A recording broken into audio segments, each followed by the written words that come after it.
Mindset of high achievers. How to develop it when you're just getting started.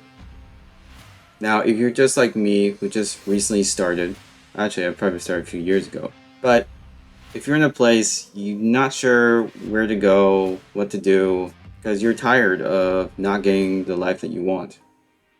I know I do. So when I was getting started, the first thing I had to figure out was my why, right?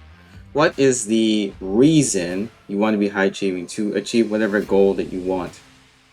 And a lot of people make the mistake of not digging deeper enough. It is the why, it is the reason that will get us to do whatever it takes to achieve that goal, even on time during times when we don't, feel like it.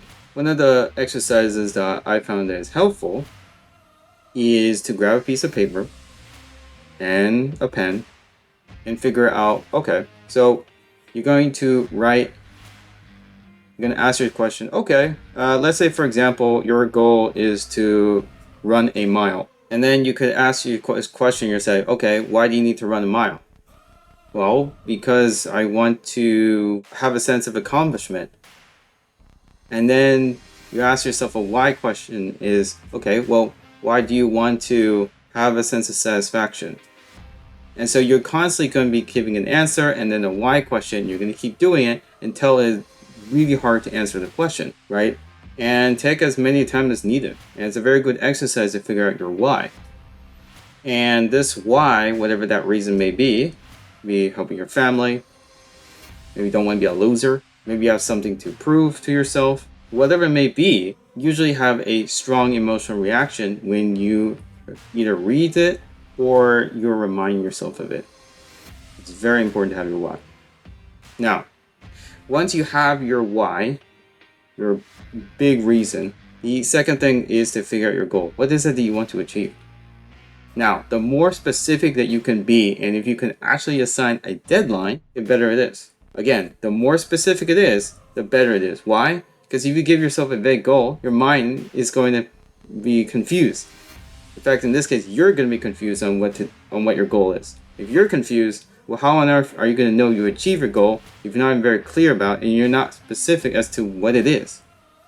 I mean, it could be, oh, I want to make $100,000 by the end of this year or something. That could be it. But you see, I'm using a specific number instead of saying, in this way, you don't want to say, oh, I just want to make a whole bunch of money. That second statement is not very clear, is it? No, it isn't. So you want to be very clear on what you want. Or for example, even if you want like a good car, like a Tesla, say what the color is, say how much it costs. What specs does it have? So being specific, having a deadline for yourself is really important. And you want to actually write this stuff down on a piece of paper. You can put it in an online document, whatever works for you. Now, once you figure out what your goal is, then the next thing you want to do is to figure, okay, how am I going to get my goal? What do I need to do? Do I already have everything I need to do? Do I need to learn something from somebody? One of the things that could be helpful to you is to find somebody who has achieved a similar result to what you want and figure out, and look at, the methods. They may have a YouTube channel, they may have some other social media, maybe some courses that you could take a look at and implement.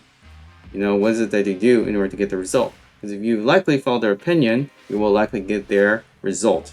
So that's something to consider. Now, when you're a high achiever, as a warning, you're going to get a lot of flack for it, right? People are going to see you weird because most people in this world want to be average, okay? Nothing being average if that's what you want, but if you don't want to be average, right? For example, most people, they stop learning. When they finish high school, they finish college, they're done learning. They might learn a job, but it's not really like active learning in a sense. They're not taking total charge of improving themselves over time and then implementing those skills that they learn. Sometimes that means you're going to have to work weekends. Sometimes that means that you might not have much of a social life. But the thing is, you do have to be careful of what you sacrifice, what you're willing to have and what you're willing to let go. Because quite frankly, as a high achiever, you can't have it all. At least not at the same time. Maybe in the beginning when you're just getting started, getting your business started, you may have to sacrifice something. Just be very careful on what it is. And write it down as well. You know, when it's on paper, you're likely to remember, and it's more likely to come true. Now, it is important to have a rest, you know, once in a while, because you need to be, if you're a high achiever, depending on what goal you want to achieve, whether it be, you know, closing more sales, you know, writing better copy, being a better coach. You know, you do need some rest time, because there are typically two modes you can work. You can do whatever it takes, and you can do your best. Now, to do your best is usually the most sustainable approach, right? That's probably what you can use. That means you do at a mode that's sustainable for you. You're not likely to burn out. But there are going to be times when you need to achieve a higher goal. You have some deadline you have to meet, and that's what they call whatever it takes mode. Okay. Now, when you do whatever it takes, it means that you are going outside your comfort zone. Either you're working harder, you have to make yourself mentally uncomfortable to do something you don't want to do to get to where you want to be. For example, let's say that your comfort zone is 1 mile and you're going to do whatever it takes. So this time you're going to run 1.5 miles. And you do that for some time, and then you go back. It's like, okay, my comfort now go from 1 mile to 1.25 miles. So that's an example of whatever it takes and to do your best. And the thing is, being a high achiever is never going to be an easy thing. But as long as you have a strong why, you're not likely to face burnout. So you, right now, if you haven't done so already, make the decision. Do I want to be a high achiever, or do I want to be an average person? That is up to you. It is up to you to make that decision on what you want to achieve in your life and what price are you willing to pay to get what you want.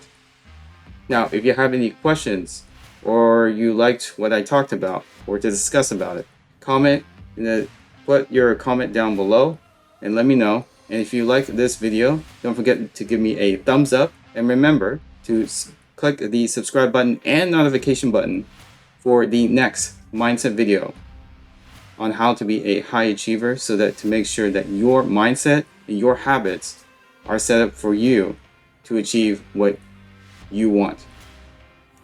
I'll see you next time.